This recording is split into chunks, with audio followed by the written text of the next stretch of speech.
روایت ہے کہ نبی صلی اللہ علیہ وسلم نے فرمایا، جس بندے کو بھی بیماری سے پچھاڑ دیا گیا ہو تو اللہ تعالیٰ اسے جب بیماری سے اٹھاتا ہے تو وہ پاک ہوتا ہے۔ تو یہ ایک حقیقت ہے کہ انسان کے گناہ اس کے لیے مشکلات کا سبب بنتے ہیں۔ امام ابن القیم الجوزیہ لکھتے ہیں، ان کی ایک مشہور کتاب ہے الداء والدواء، بیماریاں اور علاج، اس میں وہ کہتے ہیں کہ کوئی بھی گناہ ایسا نہیں کہ جس کے اثرات نہ ہوں۔ انسان سے چھوٹی یا بڑی جو بھی کوئی غلطی صادر ہوتی ہے، اس کے نتیجے میں کچھ نہ کچھ اثرات اس کی زندگی پر ضرور پڑتے ہیں۔ ہاں، اگر اللہ تعالیٰ معاف کر دے تو وہ اور بات ہے، ورنہ ہر گناہ کی ایک تاثیر ہوتی ہے، اور ان تاثیرات میں سے ایک چیز یہ ہے کہ انسان مختلف قسم کی بیماریوں میں مبتلا ہو جاتا ہے۔ اسی لیے ہم دیکھتے ہیں کہ جب انسان بیماری میں مبتلا ہوتا ہے تو اللہ تعالیٰ اس بیماری کو اس کے گناہوں کا کفارہ بنا دیتے ہیں۔ جیسے حدیث میں آتا ہے کہ جس مسلمان کو کانٹا چبھے یا اس سے زیادہ کوئی تکلیف پہنچتی ہے تو اللہ تعالیٰ اس کے ذریعے اس کے گناہوں کو اس طرح دور کر دیتا ہے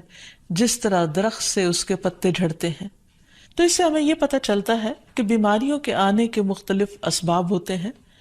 بیماری بہرحال جس بھی وجہ سے آئے، لیکن اصل چیز دیکھنے کی یہ ہے کہ مومن کا رویہ کیا ہے۔ مومن کو اگر کوئی کانٹا بھی چبھتا ہے تو وہ اس پر صبر کرتا ہے۔ اس لیے بیماری یا تکلیف کے آنے پر انسان کو اللہ سے راضی رہنا چاہیے، شکوہ نہیں کرنا چاہیے، کیونکہ جو اللہ سے راضی ہو جاتا ہے کسی آزمائش پر، اللہ تعالیٰ بھی اس سے راضی ہو جاتا ہے۔ پھر اسی طرح اللہ تعالیٰ کا شکر ادا کرنا چاہیے، کیونکہ بیماری اس سے زیادہ شدید بھی ہو سکتی تھی۔ لہٰذا انسان کو اللہ تعالیٰ جس حال میں رکھے، انسان اس پر شکر گزار رہے۔ پھر یہ کہ انسان کسی بھی بیماری میں کسی بھی قسم کی ہو اور زندگی کے کسی بھی حصے میں ہو، اس میں مایوس نہ ہو، پر امید رہے کہ بیماری دور ہو جائے گی۔ پھر اسی طرح اگر بیماری طول پکڑ جائے تو انسان کو گھبرانا نہیں چاہیے، کیونکہ ہر گزرنے والا لمحہ انسان کے درجات میں اضافے کا سبب بنتا ہے اور اس کے گناہ مسلسل جھڑتے چلے جاتے ہیں، حتیٰ کہ انسان بالکل پاک صاف ہو جاتا ہے۔ پھر اسی طرح انسان کو بیماری کی حالت میں دوسروں سے شکوے شکایات نہیں کرنی چاہیے، کیونکہ بیماری اللہ کے اذن سے آتی ہے، اور جب انسان ہر ایک کے آگے رونے لگتا ہے تو گویا وہ اللہ تعالیٰ کا شکوہ کر رہا ہوتا ہے، جو چیز اللہ تعالیٰ کو پسند نہیں۔ پھر اسی طرح منہ سے برے الفاظ نہیں نکالنے چاہیے، بیماریوں کو کوسنا نہیں چاہیے، اور پھر ایسے الفاظ نہیں ادا کرنے چاہیے کہ مجھے لگتا ہے کہ اس بیماری میں میری زندگی چلی جائے گی، یا یہ کہ کسی مریض کی عیادت کے لیے جا کر اس کو اس قسم کی بات نہیں کرنی چاہیے، خواہ کتنی ہی خطرناک بیماری کیوں نہ ہو، ہمیشہ اسے امید دلانے چاہیے، کیونکہ مایوسی کے الفاظ اور برے بھلے اور منفی قسم کی باتیں اللہ تعالیٰ کو پسند نہیں، اور انسان ویسے بھی جیسے سوچتا ہے پھر اس کے ایکشن اس کے مطابق ہونے لگتے ہیں۔ اب یہ ہے کہ انسان بیماری میں دوا ضرور کرے، کیونکہ حدیث میں آتا ہے کہ اللہ تعالیٰ نے کوئی بیماری ایسی نہیں اتاری جس کے لیے دوا نہ اتاری ہو۔ ہاں، جسے معلوم ہو اسے معلوم ہوتا ہے، اور جسے نہیں معلوم ہوتا اسے نہیں معلوم ہوتا۔ بعض اوقات اللہ تعالیٰ ڈاکٹر کے دل میں ڈال دیتا ہے اور اس کا علاج اس کو سمجھ میں آ جاتا ہے، اور بعض اوقات وہ بیماری لا علاج ہوتی ہے، حالانکہ اس کا علاج موجود ہوتا ہے مگر کسی کو بھی علاج سمجھ میں نہیں آتا۔ بہرحال نوعیت کچھ بھی ہو تو علاج ضرور کراتے رہنا چاہیے، اور کبھی مایوس نہیں ہونا چاہیے کہ اس بیماری کا علاج ہو نہیں سکتا۔ نہیں، ایک کے بعد ایک کوشش انسان کرتا رہے، اور جب اللہ کا اذن ہوگا بیماری دور ہو جائے گی۔ اور اس کے ساتھ ساتھ انسان یہ بھی یقین رکھے کہ شفا اللہ کے ہاتھ میں ہے، کسی ڈاکٹر کے ہاتھ میں نہیں، کسی انسان کے ہاتھ میں نہیں، کیونکہ جب تک اللہ کا اذن نہ ہو شفا نہیں ہو سکتی، خواہ کوئی کتنا بھی بڑا ڈاکٹر کیوں نہ ہو۔ اسی لیے نبی صلی اللہ علیہ وسلم کی دعاؤں کے آخر میں آتا ہے کہ لا شفا الا شفاؤک، کوئی شفا نہیں مگر تیری ہی شفا، یعنی جو اللہ سبحانہ وتعالیٰ اپنے بندے کو شفا عطا کرے۔ پھر اسی طرح یہ ہے کہ حضرت ابراہیم علیہ السلام نے اللہ سبحانہ وتعالیٰ کے بارے میں فرمایا تھا کہ وَإِذَا مَرِضْتُ فَهُوَ يَشْفِينِ، کہ جب میں بیمار ہوتا ہوں تو وہی مجھے شفا دیتا ہے، یعنی اللہ تعالیٰ ہی اس بیماری کو دور کرتا ہے۔ اسی طرح ایک اور روایت سے بھی پتہ چلتا ہے کہ شفا دراصل اللہ سبحانہ تعالیٰ کے ہاتھ میں ہے۔ حضرت عائشہ سے مروی ہے کہ رسول اللہ صلی اللہ علیہ وسلم دم کیا کرتے تھے اور یہ دعا پڑھتے تھے، امسح البأس رب الناس بیدک الشفاء لا یکشف الکرب الا انت، اے لوگوں کے رب تکلیف کو دور کر دے، تیرے ہی ہاتھ میں شفا ہے، تیرے سوا اس کو دور کرنے والا اور کوئی بھی نہیں۔ پھر اسی طرح انسان جب کسی بیمار کی عادت کے لیے جائے تو اس پر بھی دعا پڑھے اور اس کے لیے دعا کرے۔ رسول اللہ صلی اللہ علیہ وسلم نے فرمایا، جو مسلمان کسی ایسے بیمار کی عیادت کے لیے اس کے پاس آئے جس کی موت کا وقت قریب نہ آیا ہو اور 7 مرتبہ یہ پڑھے، اسأل اللہ العظیم رب العرش العظیم ان یشفی فلانا من وجعہ، میں اس عظمت والے اللہ سے سوال کرتا ہوں جو عرش عظیم کا رب ہے کہ فلاں کو اس کی تکلیف سے شفا عطا فرمائے، تو اللہ عز و جل اسے شفا عطا فرما دیتا ہے۔ اور پھر ہم دیکھتے ہیں کہ تمام انبیاء اپنی بیماریوں میں، تکلیفوں میں اللہ تعالیٰ کو پکارتے تھے، جیسا کہ ایوب علیہ السلام کی دعا قرآن مجید میں آتی ہے، وَأَيُّوبَ إِذْ نَادَى رَبَّهُ أَنِّي مَسَّنِيَ الضُّرُّ وَأَنْتَ أَرْحَمُ الرَّاحِمِينَ فَاسْتَجَبْنَا لَهُ فَكَشَفْنَا مَا بِهِ مِنْ ضُرٍّ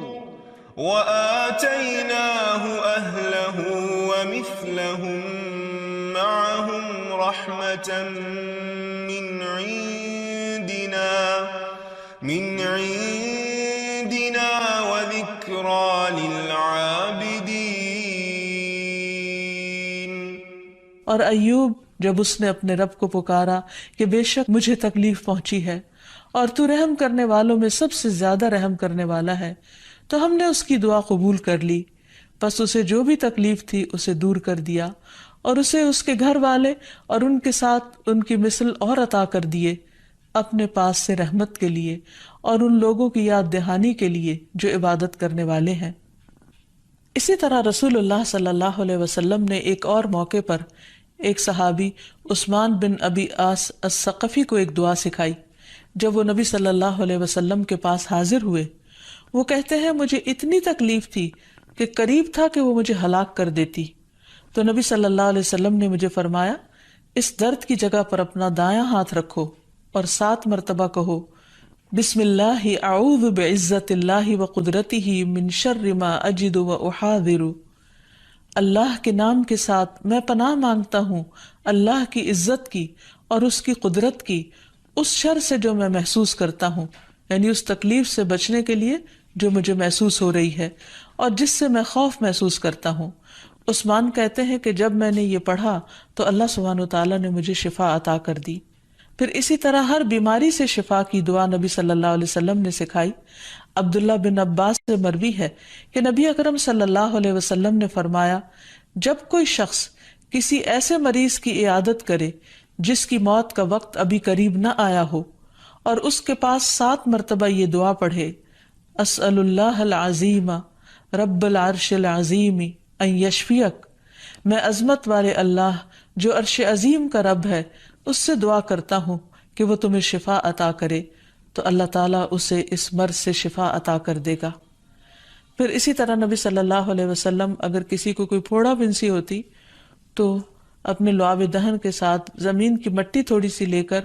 اس درد تکلیف والی جگہ پر لگاتے تو اس سے بھی شفا ہوتی۔ حضرت عائشہ کہتی ہیں کہ جب کسی انسان کے عضو میں کوئی تکلیف ہوتی، پھوڑا یا زخم ہوتا، تو نبی صلی اللہ علیہ وسلم اپنی انگلی اس طرح رکھتے، اور سفیان جو راوی ہیں انہوں نے اپنی شہادت کی انگلی زمین پر رکھی، پھر اسے اٹھا کر فرمایا، بسم اللہ تربت اردنا بریقت بعدنا لیشفى به سقیمنا باذن ربنا، اللہ کے نام کے ساتھ ہماری زمین کی مٹی ہمارے رب کے حکم سے ہم میں سے بعض کے تھوک کے ساتھ ہمارے بیمار کو شفا دی جائے۔ یعنی لعاب دہن کا اپنا ایک اثر ہوتا ہے، اور لعاب دہن جو ہے ایک طرح سے دوا کا کام کرتا ہے، اور اللہ کا نام لے کر جب لعاب دہن لگایا جائے تو شفا ہوتی ہے، جیسے کہ ایک اور موقع پر نبی صلی اللہ علیہ وسلم نے ایک جلے ہوئے مریض کے اوپر یہی دعا پڑھ کر لعاب دہن لگایا تو اللہ تعالیٰ نے اس مریض کو شفا یاب کر دیا، اور وہ دعا تھی اذهب البأس رب الناس واشف انت الشافی لا شفاء الا شفاؤک شفاء لا یغادر سقما۔ پھر اسی طرح ایک موقع پر ایک قبیلے کے سردار کو جب بچھو نے کاٹ لیا اور اس کے جسم میں زہر پھیل گیا تو ایک صحابی نے سورۃ الفاتحہ پڑھ کر اس پر دم کیا تو اس سے اس کو شفا ہو گئی، اور یہ بات جب نبی صلی اللہ علیہ وسلم کو بتائی گئی تو آپ اس پر خوش ہوئے۔ اور سورۃ فاتحہ سب لوگوں کو آتی ہے، اسی لیے اس کا نام سورۃ الشفا بھی ہے، کیونکہ یہ بیماری میں بطور علاج پڑھی جاتی ہے مریض پر، مریض خود بھی پڑھ سکتا ہے اور اس کے اٹینڈنٹس بھی اس پر پڑھ سکتے ہیں۔ حضرت علی رضی اللہ تعالیٰ عنہ کہتے ہیں کہ نبی صلی اللہ علیہ وسلم کو بچھو نے ڈس لیا اور آپ نماز پڑھ رہے تھے۔ جب آپ نماز سے فارغ ہوئے تو آپ نے فرمایا اللہ تعالیٰ بچھو پر لعنت کرے، یہ نہ نمازی کو چھوڑتا ہے نہ کسی اور کو۔ پھر آپ نے پانی اور نمک منگوایا، آپ اس پر ملتے جا رہے تھے اور یہ صورتیں پڑھ رہے تھے قل یا ایھا الکافرون وقل اعوذ برب الفلق اور قل اعوذ برب الناس، تو یہ بھی ایسے مواقع پر پڑھی جا سکتی ہیں۔ پھر اسی طرح یہ ہے کہ اگر کسی بھی دوا یا دعا سے مریض صحت یاب نہ ہو رہا ہو، اس کی تکلیف کم نہ ہو رہی ہو، تو بھی موت نہیں مانگنی چاہیے، کیونکہ مومن کے لیے زندگی ایک بہت بڑی نعمت ہے۔ وہ جس بھی حال میں گزرے، بہرحال وہ اسے آخرت کمانے کا ذریعہ بنا سکتا ہے۔ یعنی اگر وہ تکلیف میں اس کی زندگی گزر رہی ہے اور اس پر وہ صبر کر رہا ہے اور اللہ کو یاد کر رہا ہے تو اس کے بے پناہ درجات بلند ہونے کا ذریعہ ہے، یعنی یہ بیماری اس کے لیے بلندی درجات کا ذریعہ بن جاتی ہے۔ اس لیے کبھی بھی موت نہیں مانگنی چاہیے۔ ہاں اگر تکلیف حد سے بڑھ جائے تو انسان یہ دعا مانگ سکتا ہے اللہم احینی ما کانت الحیات خیرا لی وتوفنی اذا کانت الوفات خیرا لی، اے اللہ جب تک میرے لیے زندگی بہتر ہو مجھے زندہ رکھ، اور جب میرے لیے وفات بہتر ہو تو مجھے وفات دے دے۔ تو اللہ تعالیٰ سے دعا ہے کہ اللہ تعالیٰ تمام بیماروں کو صحت اور شفا عطا فرمائے اور ہمیں بیماری اور آزمائش کے موقع پر اپنی طرف رجوع کرنے کی توفیق دے، اور ہر طرح کے شرک اور ایسے کاموں سے بچائے جو اس کو ناراض کرنے والے ہیں۔